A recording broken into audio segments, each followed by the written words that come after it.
Hey, sixth grade. I'll be moving the camera around a little bit here for this math lesson, but bear with me. This is the lesson for Monday, April the 13th. Lesson 148 is due. We are drawing your first circle graph, and then we will look at lesson 149, all right? So get your lesson 148 out. Let's grade a few things here. First of all, number one, let's grade the parts of the chart that you needed to fill in. All right? So this is eye color of students. So you have blue, brown, and other, and the different numbers. So letter A for number one is 40. Add the total of that column, it's 40. B is 35%. C is 25%. D is 100%. If you get these parts wrong, sixth grade, then you get the graph wrong. So make sure you figure out the proportions. Go back and look at the last video to see how to get these, and we'll do another one here. So yes, B is 35%, C is 25%, D is 100%. E is 126 degrees, F is 90 degrees, and G is 360 degrees. And then this is what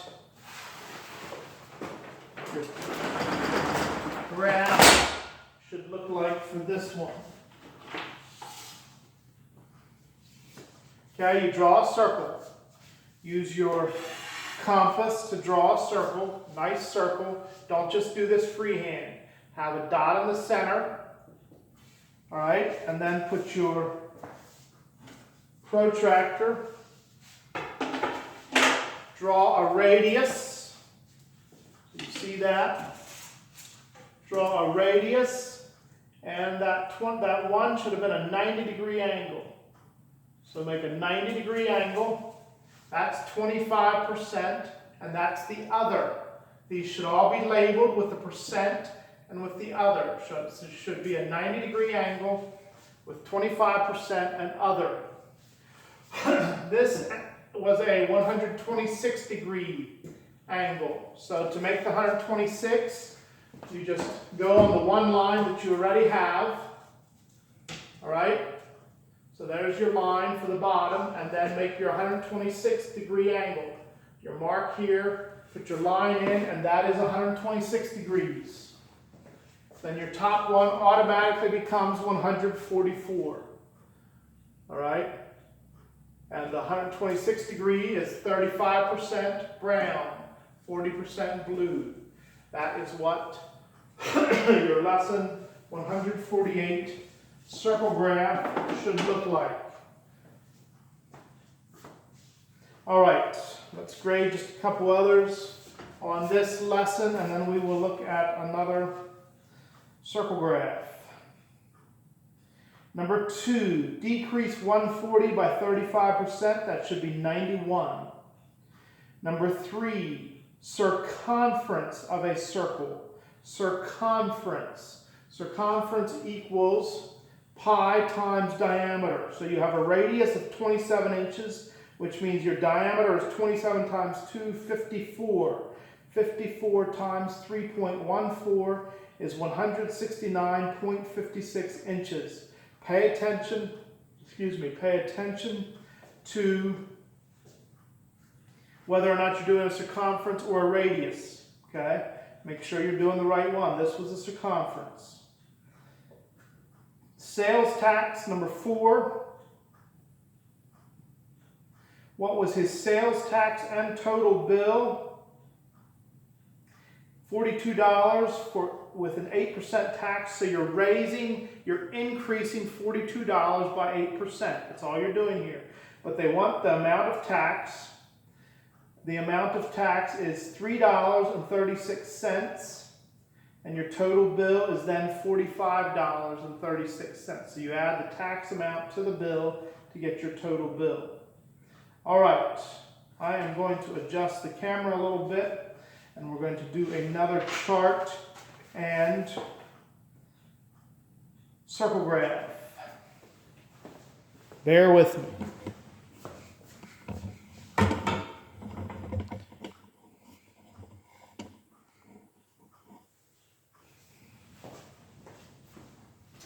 That should work.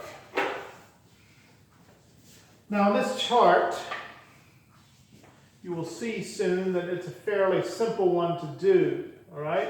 So we need a total. What is the total? Total is 12 plus 6 plus 6, or 12 plus 12. Total is 24. This is subjects preferred by students. So 12 students prefer social studies, 6 students prefer math, 6 students prefer reading. So what's our percentages? Now this one, we're not even going to have to work the proportions if you look at the numbers. Okay? If 12 is 50%, 6 is half of 12, what is half of 50? Right? That's what we're doing here. So this is an easy one to do without doing a bunch of proportional work. 6 is half of 12, so you're going to go half of 50, 25%, and 25% here. You already have 100% there. 50 plus 25 is 75, plus 25 is 100. 360 degrees. You have 180 degrees is half of 360. What's half of 180? Both of these are going to be the same, 90 degrees. Right?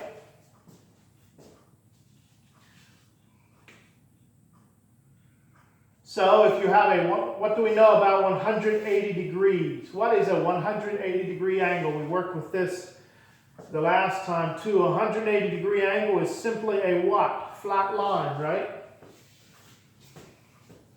So that's this right here. Flat line, straight line all the way across is your 180 degree angle. That's a 180 degree angle.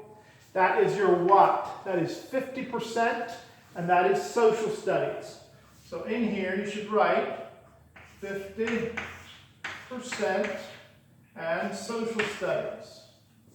Right? Now we need what? Two 90 degree angles. So if we split this in half, put your protractor with the mark on the center, mark at 90 degrees, and draw a line. These are both going to be the same. These are both 25%.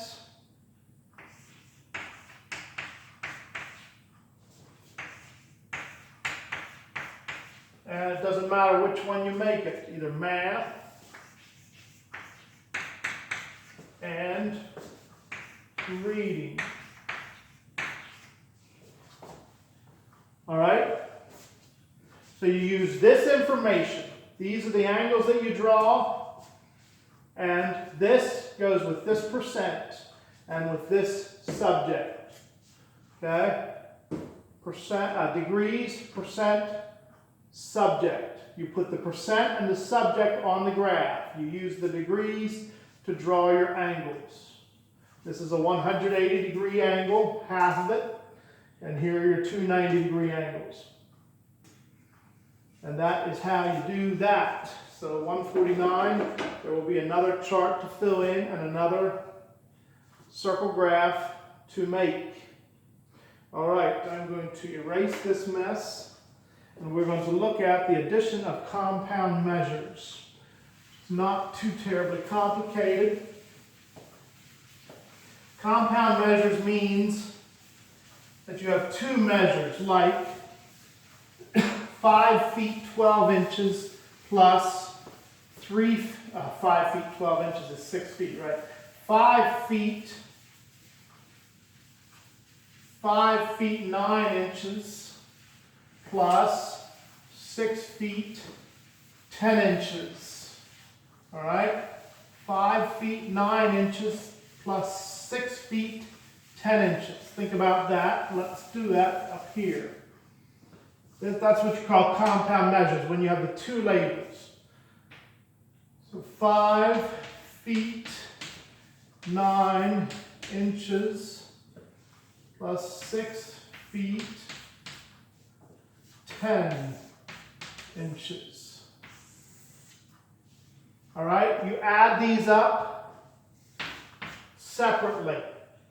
You add the inches up, 19 inches, and you add the feet up, 11 feet. 19 inches is more than 1 foot. Okay, so you don't write 19 inches is not a proper way to write inches. Okay, 19 inches you would write 1 foot, however many inches that is. To get that, you divide inches. If you have more than a foot in here, you divide inches. 19 divided by how many inches in a foot? 12. Okay, 19 inches divided by inches in the bigger one. 12 into 19 is 1, 12, 7. So you have a remainder 7. This is feet. The 1 is feet. The remainder is inches. Okay? So your answer is going to be, you're going to have 7 inches in this answer, and you add 1 foot plus 1 foot. All right? And you have 7 inches down here long. This you're now done with. Right? 11 plus 1, 12 feet, 7 inches is how you do that. Add the inches separately, the feet separately. If your inches comes out to more than 1 foot, you divide by 12. You divide it by 12 inches in a foot. What you're really doing is taking 1 foot away from there. All right? You will not get more than. So what you could actually do is just go 19 minus 12 is the same thing, because that's what you're ultimately doing. 1 times 12 and then subtracting. 19 minus 12 is 7. The 7, the remainder, is your small measurement. That's the final answer of small measurements. And you add the one main one to the 11 feet. All right? Let's do one more of those just to make sure that we have them straight. How about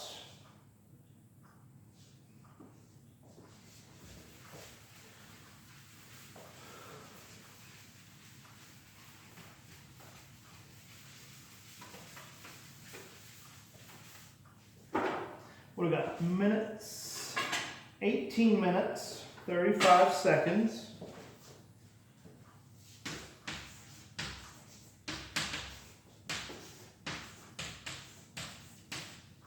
Plus 35 minutes, 42 seconds. 35 minutes, 42 seconds. Right, again, add them separately. 77 seconds. 53 minutes. Right? What do we know about the relationship of minutes and seconds? There are 60 seconds in 1 minute. So 60 into 77 is 1. 60. Remainder 17. So this is going to be 1 minute, 17 seconds. All right. Go into this. Can you still see all that? You got 1 minute, 17 seconds left. So your answer is going to be 17 seconds. Okay, you're done with this. You've done that. And you have 1 minute to add here, so plus 1. And you can do this stuff in your head. If you just write this down and then have this, you don't have to write, but as long as you have your final answer underneath that or something, however you want to. 54 minutes. Excuse me, 17 seconds. All right, make sure lesson 1 L149 is finished for Tuesday. Thank you.